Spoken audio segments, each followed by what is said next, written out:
मोर भाईनी সকল রোদত बहुत कष्ट पाइसे। आपका बहुत बहुत धन्यवाद। लेकिन मैं सिर्फ इतनी असमीज जानती हूँ बाकी आपको हिंदी में सुनना पड़ेगा। जय आई असम। असम की धरती आपकी माँ है। इस धरती माँ की जय। इसके हरे भरे बगानों की जय। हरे भरे बगानों में काम करती हुई सारी श्रमिकों की, जो सुबह से शाम तक कड़ी धूप में काम करती हैं, उनकी जय। असम में 27 मार्च, 1 अप्रैल और 6 अप्रैल 2021 को विधानसभा चुनाव होने वाले हैं। 126 सीटों वाले असम में 3 फेज में इलेक्शंस होने हैं। 47 सीटों पर 27 मार्च को वोट डाले जाएंगे, 39 सीटों पर 1 अप्रैल को वोटिंग होगी और 40 सीटों पर 6 अप्रैल को वोटर्स अपना वोट डालेंगे। फिलहाल असम में सियासी पारा चढ़ा हुआ है और ऐसा लग रहा है कि इस बार का मुकाबला ट्रायंगुलर होगा। एक तरफ असम की सत्ता पर काबिज भारतीय जनता पार्टी की अगुवाई वाला मोर्चा है, दूसरी तरफ कांग्रेस पार्टी की अगुवाई वाला गठबंधन है।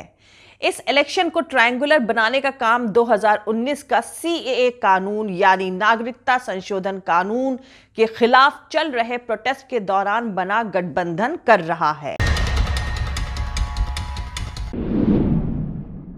बीजेपी की अगुवाई वाले गठबंधन में लोकल पार्टी असम गण परिषद यानी AGP और United People's Party Liberal UPPL शामिल है। दूसरी तरफ कांग्रेस पार्टी के गठबंधन में बदरुद्दीन अजमल की party All India United Democratic Front यानी AIUDF, Bodoland People's Front BPF, Anchalik गण मोर्चा, भारतीय कम्युनिस्ट पार्टी CPI और मार्क्सवादी कम्युनिस्ट पार्टी यानी CPIM शामिल है। आपको बता दूं, बोडोलैंड पीपल्स फ्रंट यानी BPF हाल ही में बीजेपी पर साझेदारों के साथ सही बर्ताव नहीं करने का इल्जाम लगाते हुए कांग्रेस के साथ आई है।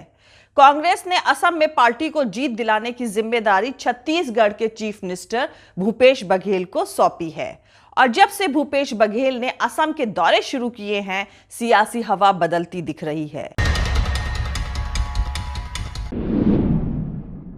वैसे पिछले कुछ सालों में असम में कई नेता कांग्रेस छोड़कर चले गए हैं, लेकिन उसके बाद भी कांग्रेस पार्टी असम चुनाव में जीत का ख्वाब देख रही है, तो इसके पीछे सबसे बड़ी वजह भूपेश बघेल हैं, जिन्होंने अपने सभी अहम सलाहकारों और पूरी टीम के साथ असम में डेरा डाला हुआ है। आपको बता दूं, भूपेश बघेल वो शख्स हैं जिनके प्रदेश प्रेसिडेंट रहते हुए 15 साल से छत्तीसगढ़ की सत्ता में काबिज बीजेपी को हराकर कांग्रेस ने सत्ता हासिल करी है, जबकि छत्तीसगढ़ में रमन सिंह का हारना बेहद मुश्किल लग रहा था।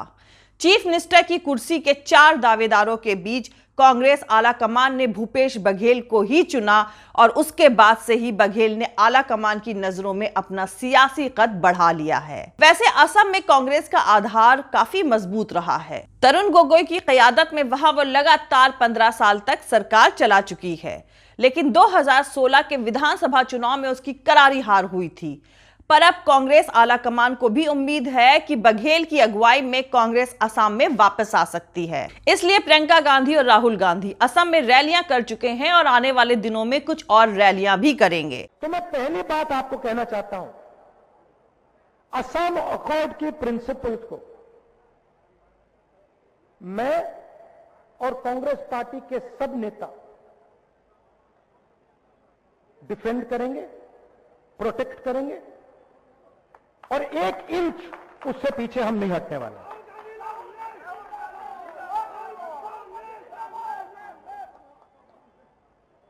इलीगल इमिग्रेशन का मुद्दा है, मगर असम की जनता में वो कॉन्फिडेंस है, वो कैपेबिलिटी है कि मिलके बातचीत करके इस मामले को रिजॉल्व किया जा सकता। CAA और इस पे हमने क्रॉस लगा रखा है, मतलब चाहे कुछ भी हो जाए, चाहे कुछ भी हो जाए, ये देखो सबने पहन रखा है, ये देख लो, चाहे कुछ भी हो जाए, CAA नहीं होगा।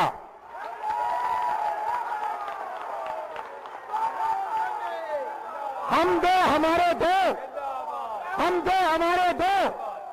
अच्छी तरह सुन लो, नहीं होगा, कभी नहीं होगा।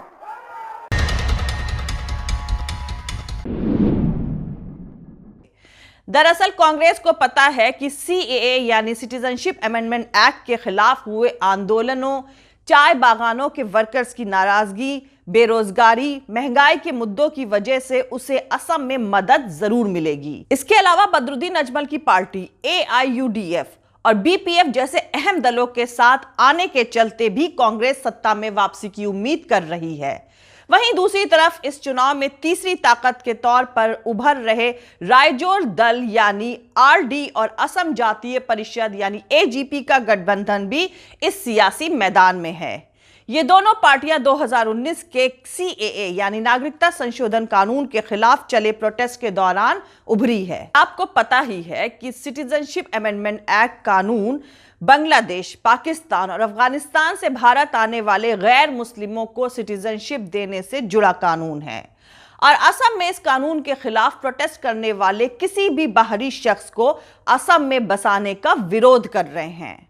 वैसे असम में ऑफिशियल तौर पर तकरीबन 19 लाख विदेशी लोग बसे हुए हैं, जिनमें से ज्यादातर बांग्लादेश से आए हुए लोग हैं। अब बीजेपी की नजर असम में अपनी सरकार की वापसी पर है, क्योंकि असम नॉर्थ ईस्ट का सबसे बड़ा स्टेट है। ऐसे में इस राज्य में दोबारा सरकार बनाने के साथ बीजेपी पूरे NE यानी नॉर्थ ईस्ट भारत में खुद को मजबूत कर पाएगी। साथियों, असम की खुशहाली, यहां की प्रगति का एक बहुत बड़ा केंद्र असम के चाय बागान भी है। सोनितपुर की लाल चाय तो वैसे भी अपने अलग फ्लेवर के लिए जानी जाती है। सोनितपुर और असम की चाय का स्वाद कितना खास होता है, ये मुझसे बेहतर भला कौन जानेगा।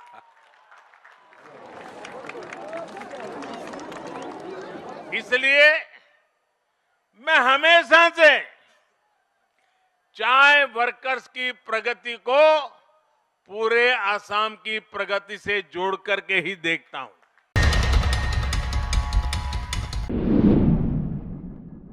जानकारों के मुताबिक बीजेपी की हिंदुत्ववादी सियासत को असम में काफी कामयाबी मिली है। पहले असम के चुनाव में मजहबी पहचान से बिल्कुल अलग नेटिव ट्राइबल और लैंग्वेज यानी भाषीय पहचान काफी बड़ा मुद्दा हुआ करता था, पर 2019 में किए गए सर्वे के मुताबिक असम में बीजेपी की कामयाबी की वजह मजहबी पोलराइजेशन यानी रिलीजन के तौर पर किया गया ध्रुवीकरण ही रहा है। सर्वे के मुताबिक बीजेपी हाल के सालों में असम के ज्यादातर हिंदू वोटर्स के वोट हासिल करने में कामयाब रही है। असम में बीजेपी के नेता और स्टेट के हेल्थ मिनिस्टर हिमंत बिस्वा शर्मा लगातार ये बयान देते रहे हैं कि उनकी पार्टी को मुस्लिम वोटों की जरूरत नहीं है। कांग्रेस को उम्मीद है कि बदरुद्दीन अजमल की AIUDF के साथ उसका गठबंधन बीजेपी को जबरदस्त टक्कर देगा। हालांकि कांग्रेस काफी पहले बदरुद्दीन अजमल पर कम्युनल सियासत करने का इल्जाम लगा चुकी है, लेकिन अब कांग्रेस को पूरा भरोसा है कि बदरुद्दीन अजमल की पार्टी के साथ किए गए इस गठबंधन में उसे फायदा जरूर मिलेगा। दूसरी तरफ बीजेपी इस मौके पर कांग्रेस और AIUDF को हिंदुओं के खिलाफ तैयार किया गया सियासी गठबंधन के तौर पर पेश करने की भरपूर कोशिश कर रही है। असम में CAA के खिलाफ चले प्रोटेस्ट में दो नए दल RD और AGP उभर कर सामने आए हैं और इन दोनों दलों का गठबंधन असम की सियासत को एक नया मोड़ देने का वादा करता नजर आ रहा है, क्योंकि बीजेपी को सत्ता से बेदखल करने के लिए दो गठबंधन खड़े हैं और दोनों ही गठबंधन एक जैसे मुद्दे पर चुनावी मैदान में उतर चुके हैं। हालांकि कांग्रेस ने कहा कि उनका गठबंधन बीजेपी को रोकने के लिए आरडीएजीपी गठबंधन को अपने साथ जोड़ने को तैयार है। लेकिन आरडीएजीपी अलायंस और कांग्रेस के बीच गठबंधन न होने के पीछे सबसे बड़ी रुकावट बदरुद्दीन अजमल है, क्योंकि दोनों नई पार्टियों को लगता है कि कांग्रेस और बदरुद्दीन अजमल की पार्टी एआईयूडीएफ का साथ देने से हिंदू वोट बीजेपी की तरफ जा सकते हैं। जबकि कांग्रेस असम का चुनाव जीतने के लिए छत्तीसगढ़ मॉडल पर काम कर रही है। छत्तीसगढ़ मॉडल कांग्रेस का चुनावी बूथ मैनेजमेंट है और इसी के दम पर कांग्रेस ने बीजेपी को छत्तीसगढ़ में हराया था। भूपेश बघेल की तरफ से चुने गए कांग्रेस नेताओं की एक टीम है जो असम में चुनावी तैयारियों को संभाल रही है। वैसे जानकारों का मानना है कि कांग्रेस ने इस बार असम में मजबूत गठबंधन बनाया है। उसके साथ बदरुद्दीन अजमल की all India United Democratic Front यानी एआईयूडीएफ सहित वाम दलों सीपीआई, सीपीआईएम, सीपीआईएमएल, बीपीएफ और आंचलिक गढ़ मोर्चा भी साथ में हैं। इस गठबंधन को वजूद में लाने में भी भूपेश बघेल का अहम रोल रहा है। पिछले असम विधानसभा चुनाव में जो गलती कांग्रेस और बदरुद्दीन अजमल की पार्टी एआईयूडीएफ ने करी थी, जिसके चलते बीजेपी को फायदा हुआ था, इस बार दोनों पार्टियों ने ऐसी गलती नहीं करी है। इसलिए असम में चुनावी हवा बदल रही है। जय हिंद, सत्यमेव जयते, अल्लाह हाफिज। दोस्तों, हमारा पूरा वीडियो और दूसरे और वीडियोस देखने के लिए हमारा YouTube channel political Tamasha with doctor Arshi को सब्सक्राइब करके वहां पे लगी बेल आइकॉन को जरूर दबा दें ताकि आपको हमारे आने वाले हर वीडियो की अपडेट्स मिलती रहे।